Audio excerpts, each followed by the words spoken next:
बिस्मिल्लाहिर्रहमानिर्रहीम। शुरू करती हूँ परमेश्वर के नाम से जो बड़ा कृपालु और अत्यंत दयालु है।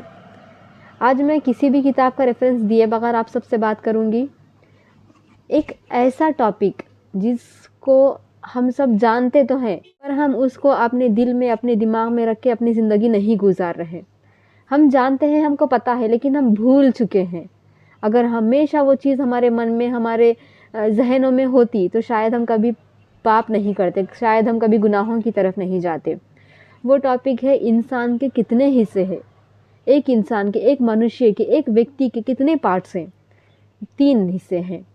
सबसे पहले उसके अंदर है आत्मा, फिर है शरीर, और उसके बाद तीसरा पार्ट आता है, मेन पार्ट आता है कर्मों वाला पार्ट, कर्म। आत्मा परमेश्वर की प्रॉपर्टी है।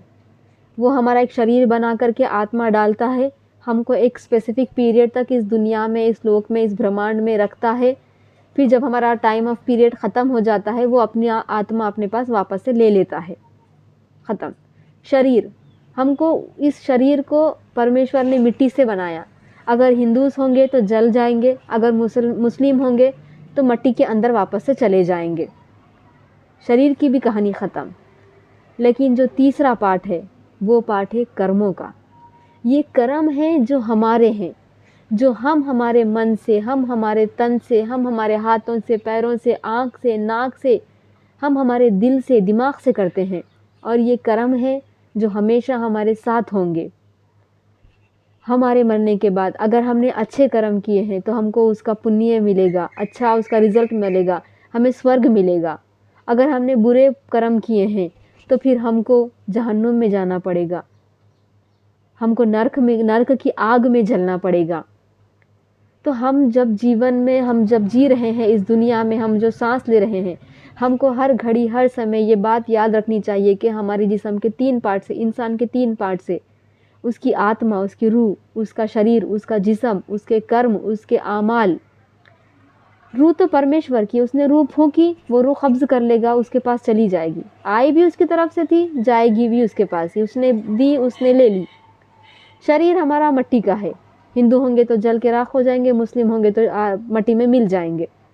ख़त्म होगी शरीर की भी कहानी, नहीं पहचाने जाएंगे। एक बार राख हो जाएंगे तो फिर नहीं पहचाने जाएंगे कि किसका शरीर है ये। एक बार मिट्टी में मिल जाएंगे तो कुछ वक्त के बाद नहीं पहचाने जाएंगे कि किसकी खबर है ये। लेकिन कर्म ऐसे है जो हम आज करते हैं पर कई पीढ़ियों तक याद रखते हैं। वो मिसालें बन जाती है, अच्छी भी मिसालें बनती हैं और बुरी भी मिसालें बनती हैं। लेकिन आज हम क्या कर रहे हैं? हम रूह को तो मेकअप नहीं कर सकते, रूह पे तो हम काम नहीं कर सकते, सो हम रूह को तो डिस्टर्ब नहीं कर रहे, आत्मा को तो डिस्टर्ब नहीं कर रहे। बट आज हम हमारी बॉडी के लिए कर रहे हैं जो भी कर रहे हैं। हम मेकअप कर रहे हैं, अच्छे दिखने की कोशिश कर रहे हैं। कोई अपनी बॉडी से, कोई बहुत दुबला होने से परेशान, कोई मोटे होने से परेशान, कोई अपने हेयर फॉल से परेशान है, कोई अपने रंग रूप से परेशान है। लेकिन क्या कभी हम अपने कर्मों पर भी नज़र डालते हैं? क्या कभी हम देखते हैं रात में सोने से पहले एक दफ़ा, क्या कभी हम सोचते हैं कि आज मैंने कितने पाप किए और कितने पुण्य किए हैं? अगर आज रात ही मेरी रूह चले जाए, आत्मा मेरे शरीर को छोड़कर चली जाए, अगर आज मैं परमेश्वर से मिल जाऊं तो मेरे पास आज के दिन का क्या जवाब होगा? मैंने कितने अच्छे काम किए हैं, परमेश्वर के लिए मैंने क्या किया है? ये हमको सोचना चाहिए। हमको शरीर का मेकअप नहीं, अपने कर्मों का मेकअप करना चाहिए, कर्मों को सुधारना चाहिए। शरीर के बारे में इतना परेशान नहीं होना है। शरीर तो कभी ना कभी मिट्टी में मिल जाएगा, ये ख़त्म हो जाएगा। लेकिन कर्म हमेशा रहेंगे, हमारे भी साथ रहेंगे, हमारी नस्लों के साथ, हमारी पीढ़ियों के साथ, हमारे बच्चों के साथ रहेंगे। अगर हम अच्छे कर्म करके जाएंगे तो समाज में, सोसाइटी में, माशरे में हमारे बच्चों की इज़्ज़त होगी। हम अच्छे कर्म करेंगे तो हमारे पेरेंट्स की रिस्पेक्ट होगी, हमारे पेरेंट्स की इज़्ज़त होगी। अगर हम अच्छे कर्म करेंगे तो हमको अच्छे नामों से याद किया जाएगा, हमारे लिए लोग दुआएं करेंगे। अच्छे कर्म करने की कोशिश कीजिए, क्योंकि कर्म है जो हमारे साथ यहाँ भी है, हमारे साथ वहाँ भी है।